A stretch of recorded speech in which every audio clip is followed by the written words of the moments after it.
কোনো টপিক শেখানোর জন্য আমি আজকে হাজির হই নাই। আমি আজকে সাজেশনমূলক একটা ভিডিও বানাইতে আসছি এবং আজকের সাজেশনটা হচ্ছে তোমরা রসায়ন প্রথম পত্রের চ্যাপ্টার 3-এর কোন কোন টপিকগুলো পড়লে অন্তত 2টা সৃজনশীল প্রশ্ন উত্তর করতে আসতে পারবা, সেই বিষয়গুলো আমি আজকে তোমাদেরকে একটু দেখাই দিব। তোমরা আমার উপর ভরসা রাখতে পারো, কারণ আমি বিগত 5 বছর যাবত রসায়ন সাবজেক্টের সাথে জড়িত আছি। আমি নিজে পড়াশোনা করছি এবং গত 5 বছর যাবত ধরে আমি বিভিন্ন ব্যাচকে পড়ায় আসছি। তো তোমরা চাইলে আমার উপর ভরসা রাখতেই পারো এবং পরীক্ষার হলে গিয়ে দেখবা আমি যে টপিকগুলো দাগাই দিচ্ছি এই টপিক থেকে তোমাদের প্রশ্ন আসবে। তো প্রথম যে প্রশ্ন সেটা হচ্ছে কার্বন ডাইঅক্সাইড গ্যাস কিন্তু সিলিকন ডাইঅক্সাইড কঠিন কেন? এই প্রশ্নটা 5 বার আসছে। এই প্রশ্নটা তোমরা দেখে যাবা।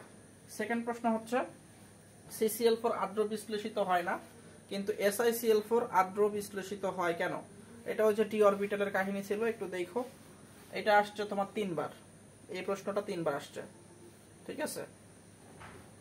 এগুলো আমি শেখানোর জন্য আজকে হাজির হয় নাই, আমি বারবার বলছি। আমি শুধু কোন জায়গা থেকে প্রশ্নগুলো বারবার আসছে আমি অ্যানালাইসিস করে তোমাদেরকে দেখাই দিচ্ছি। এই টপিকগুলো পড়ে গেলেই তুমি দেখবা যে তুমি 2টা সৃজনশীল ইজিলি উত্তর করে আসতে পারবা। তারপরে দেখো, ওই যে এস এবং পি ব্লক ভুক্ত যে মৌলগুলো আছে সেই মৌলগুলো বিভিন্ন যে অক্সাইড পাবো এবং ওদের যে লবণগুলো পাওয়া যাবে সেই লবণের অম্লধর্মিতা এবং ক্ষারধর্মিতা, এইখান থেকে 4 বার প্রশ্ন আসছে। এই টপিকটা আমার কাছে বেশ গুরুত্বপূর্ণ মনে হচ্ছে। যদি তোমরা এই টপিকটা দেখে যাও, আমার মনে হয় প্রত্যেকটা বোর্ডেই এই টপিক থেকে এবার প্রশ্ন আসতে পারে। তারপরে অবস্থানান্তর মৌল, এটা অবশ্যই পড়তে হবে। TTM টনটনে মুখস্থ করবা এবং এখান থেকে তুমি কল্পনাও করতে পারবা না কতবার প্রশ্ন আসছে। দেখো, আমি প্রিভিয়াস প্রশ্ন অ্যানালাইসিস করে দেখতে পেয়েছি যে 21 বার এখান থেকে প্রশ্ন আসছে।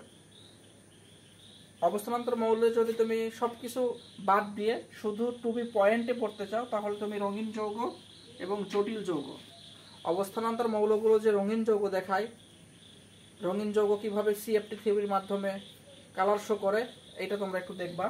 এবং জটিল যৌগ গঠন করে অবস্থানান্তর মৌলগুলো, জটিল যৌগের সংকরায়ন এটাও দেখবা।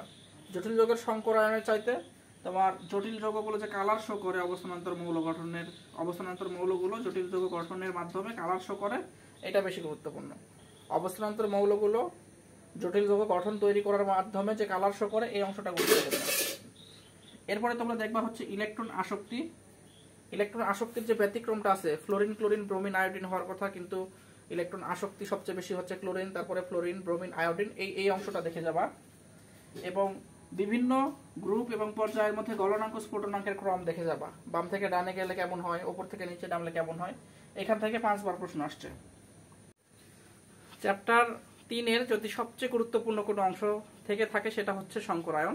এই অংশ যদি তোমরা কাভার না করে পরীক্ষা দিতে যাও তাহলে তোমাদের পাপ হবে।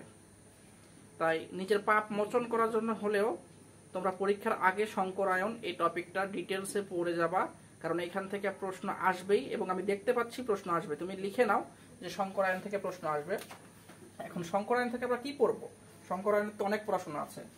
সংকরায়নে তোমরা পড়বা হচ্ছে বন্ধন কোণের উপর মুক্ত জোড় ইলেকট্রনের প্রভাব, এখান থেকে 17 বার আসছে। আর সংকরায়ন অ্যাজ এ টপিক হিসাবে এখান থেকে মোট প্রশ্ন হয়েছে হচ্ছে 19 বার। সংকরায়ন থেকে যা পড়তে হবে আমি যা বলে দিচ্ছি এইটুকু শুধু পড়ে যাবা। sp3 সংকরিত বেশ কিছু যৌগ যেমন CH4, H2O, NH3, PH3, H2S, এই কয়টা যৌগের মধ্যে তোমার sp3 সংকরণ ঘটছে কিভাবে, এদের বন্ধন কোণ কত ডিগ্রি কম হচ্ছে, কেন কম হচ্ছে, এদের অণুর আকৃতি কেমন এবং অণুর আকৃতি কেন ডিফারেন্ট শেপ ডিফারেন্ট শেপ পাচ্ছে, এই জিনিসগুলো তোমরা হচ্ছে দেখে যাবা। সাথে দেখবা হচ্ছে SF6 এবং হচ্ছে ইথাইনের সংকরণ। ইথাইনের সংকরণের সাথে তোমরা হচ্ছে CH2 ডাবল বন্ড CH2 এইটার সংকরণও দেখবা। তাহলে সংকরণ থেকে তোমরা কি কি দেখবা? দেখো, সংকরণ থেকে ডিটেলসেই পড়বা। তাও যদি তুমি ফাঁকি দিয়ে যাইতে চাও, তুমি হচ্ছে বন্ধন কোণের উপর মুক্ত জোড় ইলেকট্রনের প্রভাব, স্পেসিফিক ভাবে আমরা কিছু যৌগ পানি, অ্যামোনিয়া, ফসফিন, হাইড্রোজেন সালফাইড, এসবের বন্ধন কোণ এবং অণুর আকৃতির যে ভিন্নতা হয় এগুলা কেন হয় এটা খুব ভালো করে দেখে যাবা। আয়নীকরণ শক্তির উপর ইলেকট্রন বিন্যাসের প্রভাব, এখান থেকে 17 বার প্রশ্ন আসছে।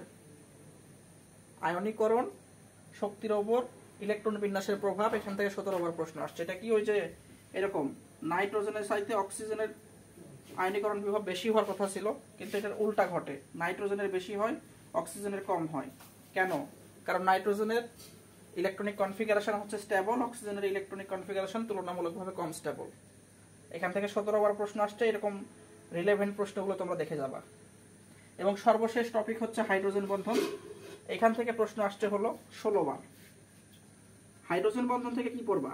হাইড্রোজেন বন্ধন থেকে পড়বা হচ্ছে তোমার হাইড্রোজেন বন্ধন গঠনের শর্ত, পানিতে বা বিভিন্ন যৌগ যেমন HF, তারপরে ফেনল, তারপরে অর্থ নাইট্রোফেনল, প্যারা নাইট্রোফেনল, ইথানোয়িক অ্যাসিড, এরকম বিভিন্ন যৌগের মধ্যে যে হাইড্রোজেন বন্ধন পাওয়া যায় এবং ওদের যে চিত্র, সেই চিত্রগুলো প্র্যাকটিস করে যাবা। তারপরে বিভিন্ন যৌগের গলনাঙ্ক স্ফুটনাঙ্কের যে ক্রম চেঞ্জ হয় এই হাইড্রোজেন বন্ধনের কারণে। ধরো এটা একটা যৌগ, এই যৌগের গলনাঙ্ক স্ফুটনাঙ্ক অন্য একটা যৌগের সাথে বেশি হওয়ার কথা, কিন্তু হাইড্রোজেন বন্ধন থাকার কারণে এই যৌগেরই দেখা যাচ্ছে বেশি হওয়ার কথা ছিল, এটা কম হয়ে যাবে। তো এইটা একটু পড়ে যাবা।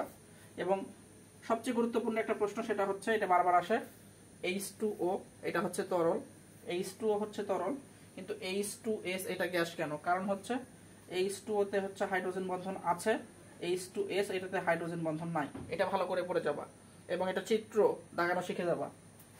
আর একটা বোনাস প্রশ্ন সেটা হচ্ছে অ্যামোনিয়াম ক্লোরাইডে কোন কোন ধরনের বন্ধন রয়েছে, মানে একটা যৌগের মধ্যে বিভিন্ন বন্ধনের যে উপস্থিতি আছে, আয়নিক বন্ধন, সমযোজী বন্ধন, সন্নিবেশ সমযোজী বন্ধন, এই টপিকটা ভালো করে পড়ে যাবা।